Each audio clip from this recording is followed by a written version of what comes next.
Hello student, welcome to MacMath Education channel where you can change the way of your learning and understanding. तो बच्चों आज इस video में हम topic cover करेंगे condition for maximum current from the series combination of cells, parallel combination of cells and mix combination of cells. ठीक है, तो कंडीशन ऑफ मैक्सिमम करंट निकालना है। सबसे पहले हम सीरीज कॉम्बिनेशन में देखेंगे कि अगर सेल सीरीज में लगे हैं तो क्या करें जिससे हम उनसे मैक्सिमम करंट जो है वो ड्रॉ कर सकते हैं। ठीक है, तो इसके लिए देखो यहाँ पे हमने एन आइडेंटिकल सेल्स कंसीडर किए हैं। आइडेंटिकल का मतलब सभी की ईएमएफ भी ई होगी और सभी का इंटरनल रेजिस्टेंस भी क्या होगा, आर होगा। ठीक है, सेम है, बिल्कुल सेम। तो यही चीजें यहाँ पे मेंशन की है हमने। देखो, let N identical cell each of EMF E and internal resistance R are connected in series. तो ये डायग्राम में बना हुआ है। ठीक है, सीरीज में लगे हुए हैं सेल्स। यहाँ पे ये कितने सेल्स हैं, एन सेल्स है। तो आपने यहाँ पे इनका क्या निकालना है, मैक्सिमम करंट की कंडीशन। तो मैक्सिमम करंट के लिए सबसे पहले तो आपको करंट निकालना पड़ेगा कि करंट कितना होगा। तो करंट का फॉर्मूला क्या होगा बच्चों, तो आई इज इक्वल टू, कैसे निकलता है current, total EMF equivalent divided by total resistance. Total resistance में external total plus internal total, यही आएगा ना। तो टोटल ईएमएफ को मैंने ई इक्विवेलेंट लिख दिया, बाहर का एक्सटर्नल रेजिस्टेंस कैपिटल आर था प्लस इंटरनल रेजिस्टेंस का टोटल मैंने आर इक्विवेलेंट लिख दिया। ठीक है, अब आपको पता है कि बच्चों सीरीज में अगर एन सेल्स लगे हैं, आइडेंटिकल सेल्स लगे हैं, तो उनकी ईएमएफ किसके इक्वल हो जाती है, N times EMF of single cell, है ना। पिछले आर्टिकल में पढ़ा है बच्चों हमने, जहां मैंने सीरीज एंड पैरेलल कॉम्बिनेशन करवाया था, वहां मैंने एन आइडेंटिकल सेल्स का केस भी समझाया था। तो अगर आपको ये नहीं पता तो पहले वो वीडियो को जरूर देखना, link will be in the description box. ठीक है, और नीचे अगर बात करें एक्सटर्नल रेजिस्टेंस तो कैपिटल आर, और इंटरनल रेजिस्टेंस भी क्या हो जाता है, N times internal resistance of each cell हो जाता है। So this is the formula to calculate current. ठीक है, तो आर प्लस एन आर, ये चीज आ गई बच्चों, क्लियर। अब यहां पे मैक्सिमम करंट की कंडीशन निकालनी है। तो उसके लिए देखो केस 1 देखते हैं पहले। अगर आपका एक्सटर्नल रेजिस्टेंस इंटरनल रेजिस्टेंस से बहुत बड़ा हो, अगर आपका एक्सटर्नल रेजिस्टेंस इंटरनल रेजिस्टेंस से, टोटल इंटरनल रेजिस्टेंस से बहुत बड़ा हो, मतलब क्या है यहाँ पे, एक्सटर्नल रेजिस्टेंस कितना है आपका, कैपिटल आर, और इंटरनल रेजिस्टेंस कितना निकला था बच्चों, एन इंटू आर, यही है ना। तो यहाँ पे अगर आपका external resistance capital R internal resistance से बहुत बड़ा है तो उस केस में आई कितना निकलेगा, तो N E by capital R only. मैंने क्या किया, क्योंकि कैपिटल आर जो है बच्चों यहाँ पे वो एन आर से बहुत बड़ा है, तो मैंने डिनोमिनेटर में जो एन आर प्लस हो रहा था उसको मैंने क्या कर दिया, फुर उड़ा दिया, उसका कोई काम ही नहीं, क्योंकि बहुत छोटा है। ठीक है, तो जो आई आया वो किसके इक्वल आया, एन ई बाय आर। ठीक है, तो मतलब यहाँ पे जो आई निकला है वो N times current drawn from cell, ये चीज आ गई। अब सेकंड केस देखते हैं। सेकंड केस में अगर एक्सटर्नल रेजिस्टेंस बहुत छोटा हो जाए टोटल इंटरनल रेजिस्टेंस के, मतलब capital R is very very smaller than N R. ठीक है, तो अब क्या करेंगे, डिनोमिनेटर में से आप लोग कैपिटल आर को, यहां से जो कैपिटल आर है ना, ये वाला जो कैपिटल आर है, इसको क्या कर दोगे, फुर उड़ा दोगे। ठीक है, तो अब देखिए क्या आंसर आया, ये एन से एन कैंसिल, आंसर बना ई बाय आर। तो ये यहाँ पे एन नहीं है ना, ऊपर वाले में था N into E by R, यहाँ पे सिंगल ई बाय आर, कोई मल्टीप्लीकेशन नहीं है ना। तो ये आया बच्चों current drawn from single cell, एक सिंगल सेल से जितना करंट आपने ड्रॉ किया। तो आप मुझे खुद बताइए अब कि कौन सा मैक्सिमम करंट है बच्चों। तो ऑब्वियस है ये कि this is the condition of maximum current, जो केस 1। तो अगर सीरीज कॉम्बिनेशन में आइडेंटिकल सेल्स लगे हैं बच्चों, तो मैक्सिमम करंट के लिए कंडीशन क्या होती है, मैक्सिमम करंट के लिए एक्सटर्नल रेजिस्टेंस, जो बाहर का रेजिस्टेंस है, वो बहुत बड़ा होना चाहिए टोटल इंटरनल रेजिस्टेंस के बच्चों। और इस केस में जो टोटल इंटरनल रेजिस्टेंस है वो कितना था, स्मॉल एन इंटू स्मॉलर।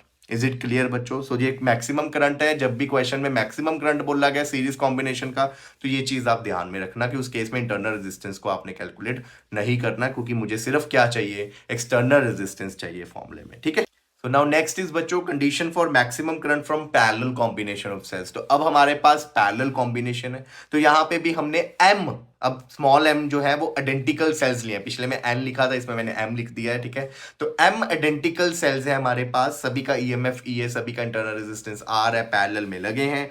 तो करंट की कंडीशन के लिए पहले करंट निकाल लेंगे। करंट का फॉर्मूला क्या है, E equivalent by external total plus internal total, यही फॉर्मूला था ना। तो एक्सटर्नल ई ही आ जाएगा और इंटरनल में आ जाएगा आर बाय एम।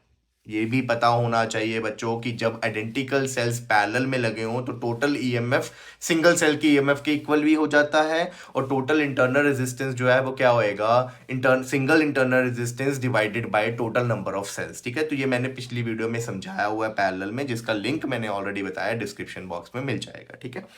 तो यहाँ पे अब बच्चों मैक्सिमम करंट के लिए, तो करंट तो ये आ गया अब E by capital R plus small R by M, ठीक है।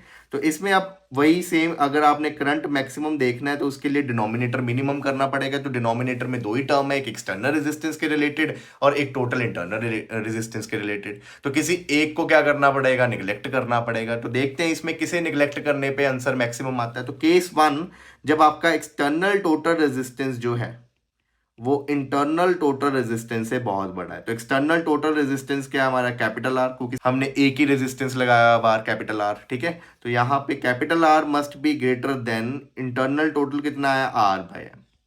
तो अब फॉर्मूले में, ऊपर करंट वाले फॉर्मूले में से हम क्या करेंगे, कैपिटल आर को एज सच रहने देंगे, और जो प्लस में उसमें आर प्लस एम जो प्लस में है उसको क्या कर देंगे, निगलेक्ट कर देंगे, क्योंकि वो बहुत छोटा है, इतू सा है, उसको उठा के पड़े वाला, ठीक है। तो ये आ गया। अब केस 2 की बारी, ऐसी केस 2 भी देख लेते हैं। तो केस 2 में क्या आएगा, एक्सटर्नल छोटा और इंटरनल बड़ा, उल्टा हो गया ना, बड़े मियाँ छोटे मियाँ सुभान अल्लाह, है ना, यही हो गया। तो यहाँ पे अब अगर करंट देखें तो ई बाय, अब कैपिटल आर को बाहर, अंदर बचा small R by M, M ऊपर चला जाएगा, ई बाय आर।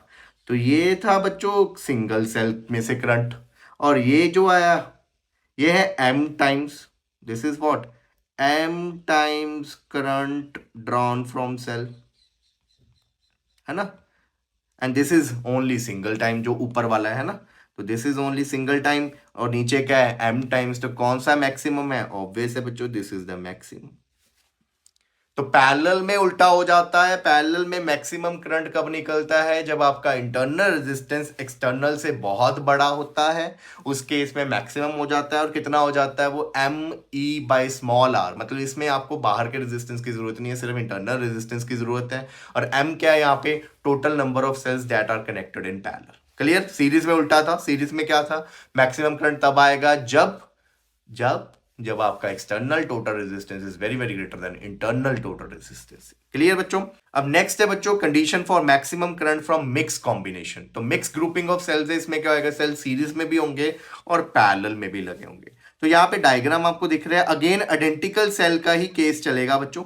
हमारे पास यहाँ पे आइडेंटिकल सेल्स हैं। सबसे पहले देखिए ध्यान से, यहाँ पे रोज दिखाई दे रही हैं आपको, ठीक है, ये रोज है।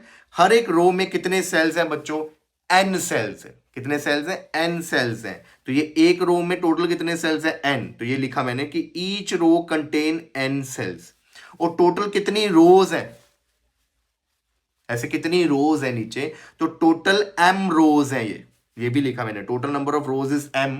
हर एक रो में कितने सेल्स है, n। तो टोटल नंबर ऑफ सेल्स कितने हो गए बच्चों, m इंटू स्मॉल m। यही होगा ना, एक रो में n सेल्स हैं, टोटल रोज m है, तो टोटल सेल्स कितने हो गए, टोटल रोज इंटू एक रो में जितने cell n, m into n। Clear.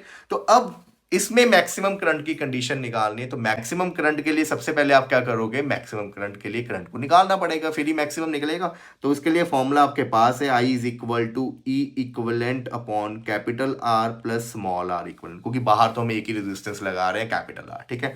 अब ई इक्वलेंट निकालना पड़ेगा।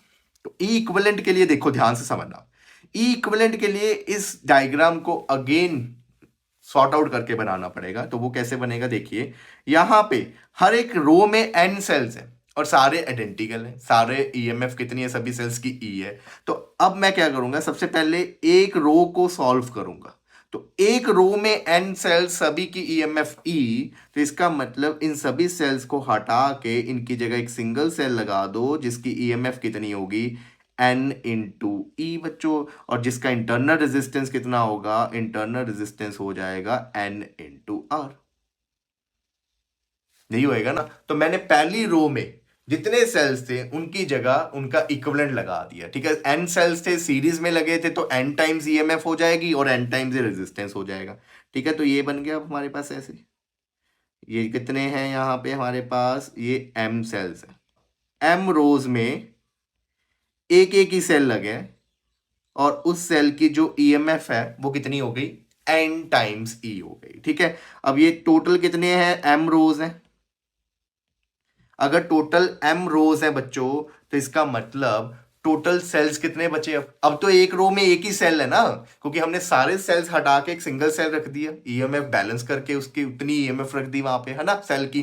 तो अब अगर एम रोज है, हर एक रो में एक एक सेल है एन ई ईएमएफ का, तो टोटल जो ईएमएफ आएगी वो कितनी हो जाएगी, वो हो जाएगी बच्चों एन इंटू ई। अब आप बोलोगे ये कैसे, क्योंकि बच्चों मैंने अभी आपको बताया कि पैरेलल में जब सेल्स लगे हो आइडेंटिकल, अभी भी ये आइडेंटिकल ही है बच्चों, क्योंकि सारे सेल्स जो है रिप्लेस हुए सिंगल सिंगल सेल से। हर एक रो में एक सिंगल सिंगल सेल लगा है, पर सिंगल सिंगल सेल की ईएमएफ अभी भी क्या है, सेम है, एन ई, नीचे वाले की भी एन ई, रेजिस्टेंस भी क्या है, सेम है, एन आर, नीचे वाले का भी एन आर। तो अगर पैरेलल में लगे हैं, आइडेंटिकल है, तो ईएमएफ जो टोटल आएगी वो किसके इक्वल हो जाएगी, वो सिंगल सेल की ईएमएफ के इक्वल हो जाएगी। तो एन इंटू ई ही आ जाएगा, divided by capital R plus. अब अगर बात करें इक्विवेलेंट रेजिस्टेंस की, तो वो क्या आएगा, पैरेलल में जो इक्विवेलेंट रेजिस्टेंस होता है वो क्या होता है, सिंगल सेल की resistance divided by total number of cells in parallel. अब सिंगल सेल की रेजिस्टेंस जो इस एम रोज वाले में, जो इस इक्विवेलेंट सर्किट में है, वो कितनी है बच्चों, वो है हमारी एन आर, है ना, यही है ना N R.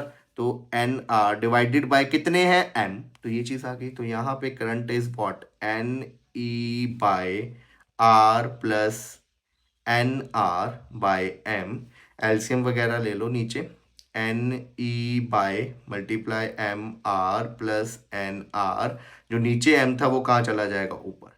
So this is the formula of current in mixed grouping of cells, जिसमें एम रोज है और हर एक रोज में कितने सेल्स लगे हैं, एन सेल्स। ये पता होना चाहिए आपको एम और एन क्या है, क्लियर। तो जो थोड़ा सा मुश्किल था ये निकालना, मुश्किल नहीं है, बस समझना है कि पहले मैंने क्या किया, सिंगल सिंगल रोज में जो एन सेल्स लगे उनको रिप्लेस किया सिंगल सेल के साथ।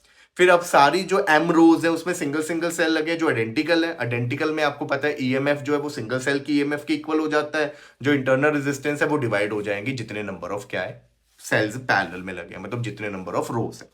अब मैक्सिमम के लिए बच्चों, मैक्सिमम करंट के लिए आपको यहां पे कंडीशन जो है वो निकालनी है। वो कंडीशन निकालने के लिए आपको देखो, करंट मैक्सिमम के लिए जो डिनोमिनेटर है, जो डिनोमिनेटर क्या है, डिनोमिनेटर इस इक्वेशन का M R plus N R, M R plus N R, that should be minimum, है ना, फॉर मैक्सिमम करंट। जो डिनोमिनेटर है M R plus N R वो मिनिमम होना चाहिए। अब इसको मिनिमम कैसे करें, तो मिनिमम के लिए मुझे ये गेम खेलनी पड़ेगी। यहाँ पे अंडर रूट किया, टर्म को ऊपर स्क्वायर कर दिया, अंडर रूट किया, ऊपर स्क्वायर कर दिया, तो कोई फर्क नहीं ना, अभी भी वहीं से चल रहा हूं, ऊपर वाली टर्म से नीचे वाला स्टेप आया। अब मैं क्या करूंगा, यहाँ पे मैंने ये जो टर्म है, एक बार ये टर्म प्लस कर दी एम आर एन आर, एक बार यही टर्म माइनस कर दी, तो अभी भी कोई फर्क नहीं पड़ा। कुछ भी ऐसा तो नहीं कर रहे ना जिससे वापस ऊपर वाला स्टेप ना आए, ठीक है, कोई फर्क नहीं पड़ा अभी भी। अब बच्चों देखो, ये वाली दो टर्म्स और एक ये वाली टर्म, ये बन रहा है बच्चों ए स्क्वायर, ये बन रहा है बी स्क्वायर, और ये बन रहा है माइनस 2ab, बन रहा है ना।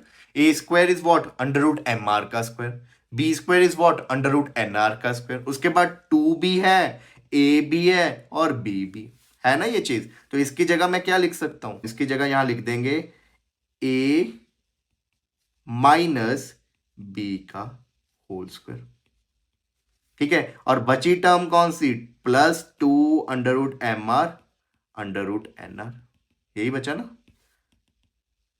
बचा या नहीं। तो ये जो था, मैं अब इसको रेस कर देता हूं, ये समझाने के लिए बस मैंने यहां पे लिख दिया कि आप लोगों ने ये जो टर्म थी ऊपर वाली टर्म, इसी को सॉल्व करके ये बना दिया, क्योंकि मिनिमम करना है, वो ऊपर वाली टर्म से कुछ पता नहीं लग रहा कैसे मिनिमम करूं, एमआर प्लस एनआर में से किसको जीरो करूं कि मिनिमम आ जाए, कुछ नहीं आइडिया, कोई आइडिया ही नहीं हमें यहाँ पे। तो मिनिमम के लिए मुझे ये स्क्वायर रूट वाला कंसेप्ट करना पड़ा कि स्क्वायर टर्म्स बनाऊं। अब इस पूरी टर्म को जो अब आई है हमारे पास, वो मिनिमम कैसे हो सकती है, अगर M R minus under root N R जो है वो जीरो के इक्वल हो जाए फॉर मिनिमम वैल्यू जो स्क्वायर टर्म के अंदर है वो जीरो हो जाए, तभी ये मिनिमम बन सकता है, और तो कोई मेथड ही नहीं है इसको मिनिमम करने के लिए, है ना।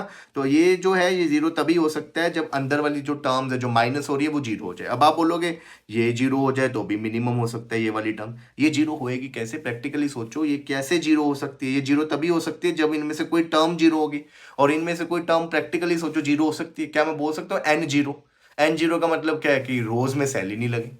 एम जीरोज हो सकती है कि कोई रो ही नहीं थी। कैपिटल आर जीरो हो सकता है कि एक्सटर्नल रेजिस्टेंस ही नहीं था। तो ऐसे ही मैं किसी चीज को जीरो नहीं ना कर सकता, पर प्रैक्टिकली ये तो हो सकते हैं ना कि ये माइनस हो रहे हैं, माइनस होके आंसर जीरो आ जाए। दो टर्म्स माइनस होके तो जीरो आंसर दे सकते हैं ना। तो प्रैक्टिकली ये दोनों चीजों को मिनिमम करने के लिए मुझे ये सोचना पड़ा कि भी ये जीरो हो जाए माइनस करके। तो माइनस करके इक्वल टू जीरो का मतलब क्या है कि यहाँ पे under root M R equal to क्या आ जाए, under root small N R. Square कर दिया तो रूट हट जाएगा, तो यहाँ से capital R is equal to N R by small M. अब अगर ध्यान से देखें N R by small M क्या था, आर इक्विवेलेंट था। जब मैंने करंट का रिलेशन निकाला था तो यहाँ पे आर इक्विवेलेंट की जगह क्या पुट किया था, N R by small M. तो इसका मतलब मिक्स्ड ग्रुपिंग में, इसका मतलब मिक्स्ड ग्रुपिंग में for maximum current your external resistance is equal to total internal resistance। बच्चों सीरीज में एक्सटर्नल बड़ा था, ठीक है, पैरेलल में इंटरनल बड़ा होना चाहिए, और यहाँ पे क्या है मिक्स्ड ग्रुपिंग में दोनों रेजिस्टेंसेस क्या होने चाहिए, इक्वल होने चाहिए, तभी आपके पास मैक्सिमम करंट आएगा। क्लियर?